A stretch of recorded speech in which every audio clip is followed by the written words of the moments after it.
السلام عليكم ورحمة الله تعالى وبركاته.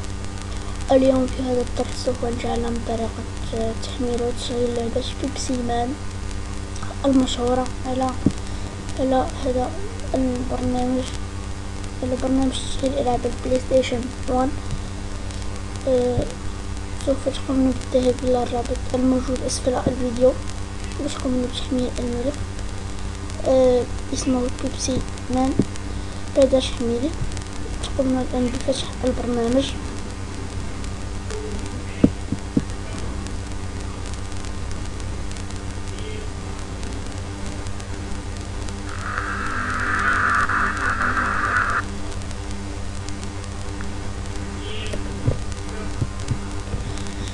بعد فتح البرنامج تقومون بالذهاب إلى التفعيل ثم الخيار الأول تذهبون إلى مكان وجود اللعبة.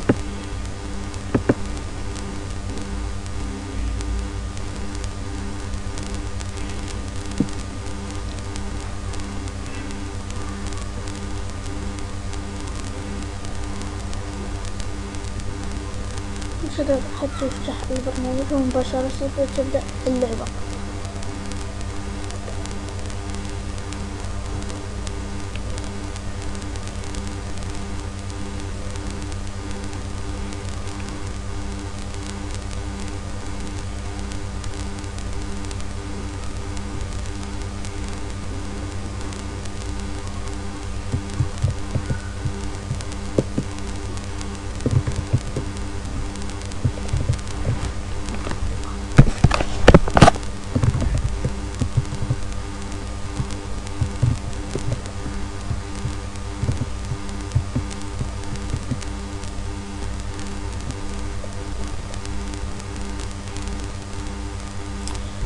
مش تلاحظون سوف تخرج لنا القائمة.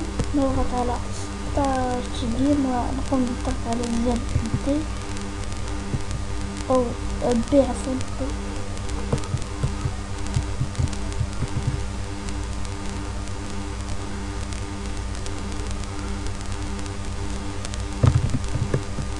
ثم ننتظر قليلا حتى تفتح اللعبة.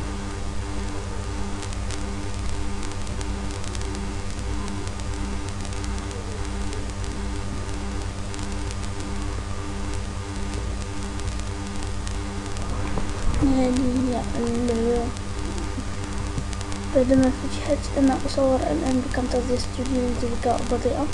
تقومون بالانزلاق بجي والقص بالدي، يعني إن لم ترفع معكم هذه الأزرار فتقومون بتغييرها وسوف تشتغل اللعبة.